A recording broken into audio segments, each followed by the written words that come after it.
Olá pessoal, voltamos agora nesse tutorial número 2 para entendermos melhor ainda como funciona a simulação do consórcio, né? Essa rica ferramenta que nós temos para mostrar para o cliente como que ele pode fazer o seu planejamento.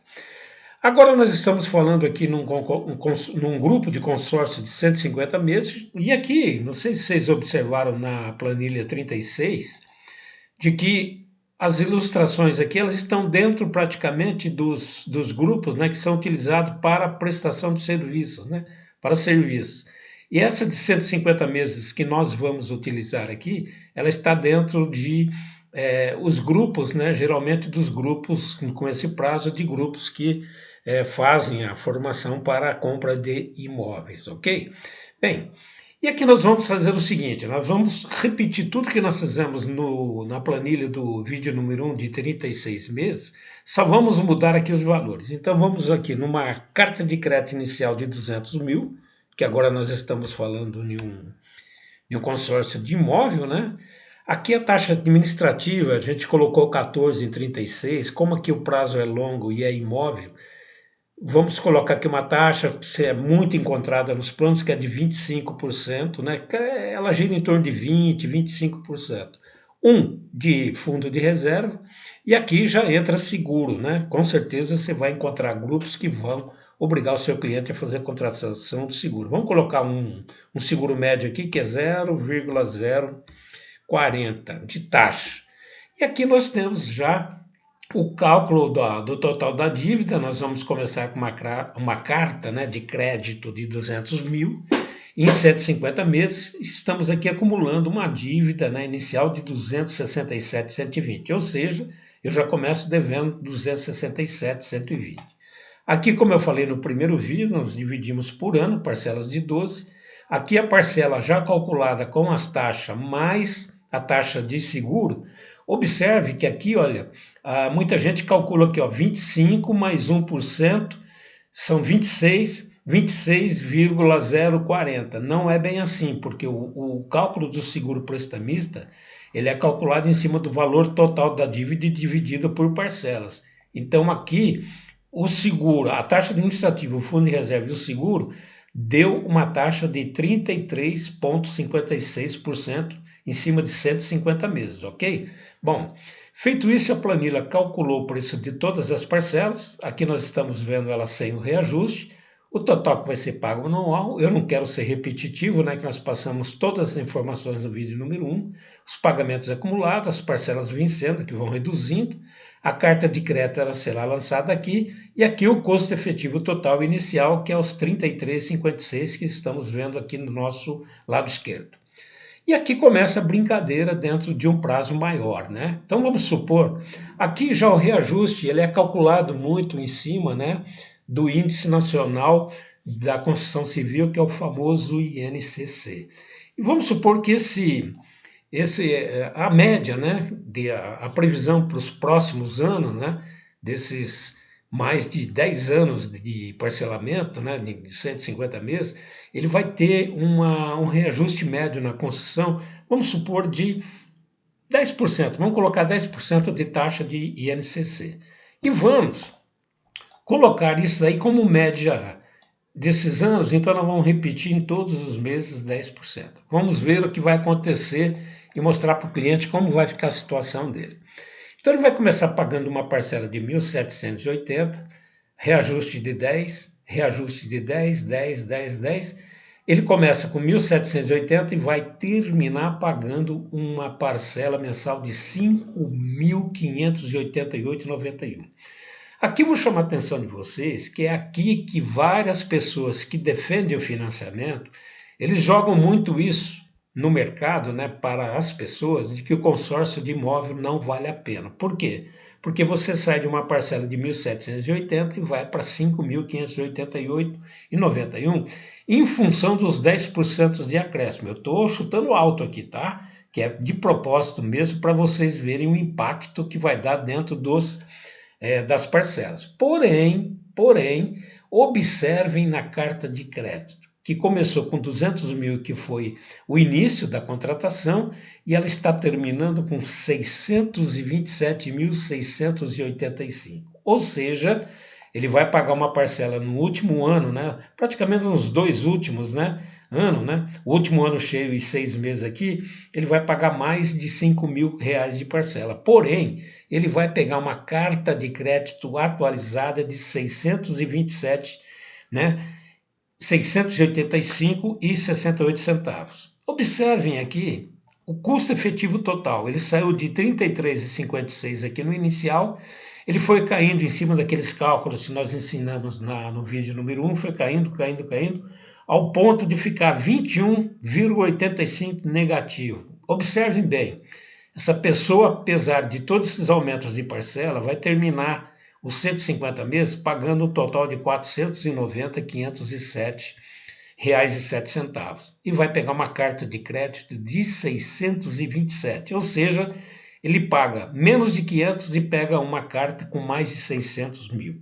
Aí você pode estar se perguntando, mas por que isso acontece? É simples, porque quando começa as atualizações, essas atualizações elas não são retroativas, elas estão sendo reajustadas. A carta de crédito está sendo reajustada como se fosse a anterior, de 200 saiu 220, porém, a parcela que ele pagava de 1.780,80 não vai sofrer esse reajuste. Ou seja, quem vai sofrer o reajuste são as parcelas à frente. Ou seja, as parcelas vincendas são as únicas que vão sofrer o impacto do reajuste. Então, neste caso, a carta de crédito, como se fosse um juro sobre juros, está sendo atualizada, por isso que chega a 627, porque é atualização em cima de atualização. Só que a parcela, elas são atualizadas só pela frente e não as retroativas. Então, observe que a parcela de 1958 foi atualizada, mas ela não vai tirar a diferença daqui do primeiro ano, assim como essa, por exemplo, a de 5.588, ela não vai fazer a mesma atualização na anterior de 5.080. Ela vai só fazer a atualização nas parcelas vincendas e não nas retroativas. Por isso que o crédito, a carta de crédito vai terminar sempre num valor bem maior do que os pagamentos acumulados. Obviamente que você deve estar pensando, mas como que a administradora vai bancar essa diferença? Ela vai aplicar o dinheiro, esse dinheiro vai ficar aplicado, ela vai ter esse set aqui que vai receber, olha, até nesse período aqui de 66 parcelas, até nos 54, ela vai ter superávit, né? E ela vai ter um pequeno déficit aqui no final. Só que só o 7 que ela cobrou aqui nesse início e mais as aplicações, ela já recupera esses negativos aqui desses consorciados que estão deixando para serem, né, contemplados mais lá no final. E aqui eu vou dar uma dica de venda para vocês muito interessante. Por exemplo, se eu estou pagando 1.958 aqui no segundo ano, e eu quero, né, eu como cliente, eu quero dar um lance para ser contemplado, qual o melhor mês que eu vou fazer isso? Logicamente, se eu colocar esse lance no final do segundo ano, né, no final desses 12 meses do segundo ano, o que vai acontecer? Eu posso ser contemplado numa carta de crédito de 200 mil e não pego a carta de 220. Ou pior ainda, eu vou pegar uma de 220, vou perder mais 22, porque um mês depois ela já tem reajuste. Ou seja, suponhamos que o aniversário desse grupo ele é em dezembro. Vamos zerar para entendermos melhor. Se eu der um lance na 20ª, vamos supor, na 24ª tem uma atualização. Essa atualização aqui ela vai ser na 24ª, vamos colocar aqui na 36ª. No terceiro mês ele vai ter um reajuste aqui de 10%. Se o aniversário é em dezembro e eu der um lance em novembro e for contemplado em novembro, eu pego a carta do mês anterior sem atualização e acabo perdendo aqui um valor significativo. Então, como eu devo fazer? Esperar a atualização da carta de crédito do mês de janeiro e dar um lance a partir de janeiro. Até janeiro, fevereiro, março, abril, eu vou dar um lance para contemplar. A partir do mês de junho para frente, eu já vou perder a atualização da carta de crédito que vai ser feita no aniversário, que é em dezembro. É um exemplo que eu estou te dando.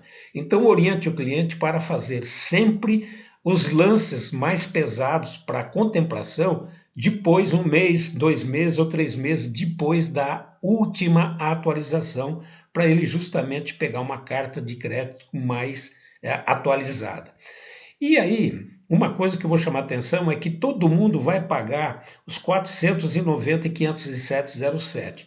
Mesmo o que foi contemplado e pegou uma carta de crédito aqui no primeiro mês, ou no primeiro mês, não, no primeiro ano, no terceiro ano, no quinto ano, ele vai pagar. Todos irão pagar 490, 507,07, assim como nós vimos naquele vídeo onde eu faço uma demonstração de 5 consorciados, né? E que dentro de uma contemplação mensal, qual é o impacto da pessoa pegar a carta de crédito no começo, no final ou no meio de um grupo.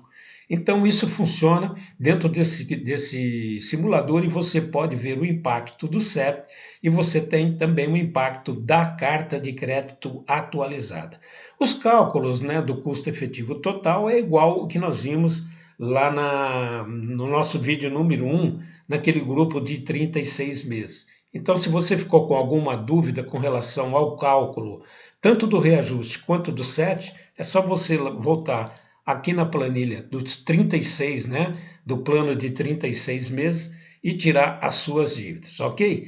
Então, assim que termina o nosso grupo de 150 parcelas, ou seja, o consorciado levando uma carta de crédito com valor bem acima do que aquilo que ele pagou em função dos reajustes da carta de crédito e das parcelas vincendas e não das parcelas anteriores. Muita atenção na data de aniversário, onde será feito o reajuste, para orientar o cliente para não dar lance significativo, faltando 1, 2 meses, 3 meses do reajuste da carta. Espera a atualização da carta de crédito e num outro mês ele começa a fazer os lances para pegar a carta de crédito totalmente atualizada.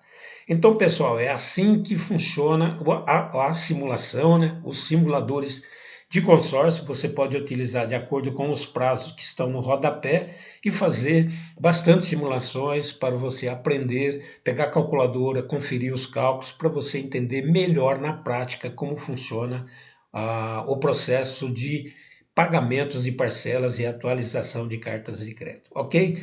Então no vídeo número 3 a gente vai encerrar esse tipo de tutorial de treinamento fazendo um comparativo entre o financiamento de um veículo, comparando-se com um consórcio de um veículo, inclusive com atualizações, porque o mercado, o pessoal bate muito em cima disso, dizendo que quando faz o financiamento você vai pagar parcelas fixas e quando você faz um consórcio você tem atualizações anuais dessas parcelas. Eu vou mostrar para vocês qual é o impacto de um e o impacto de outro. Então eu te encontro no vídeo número 3.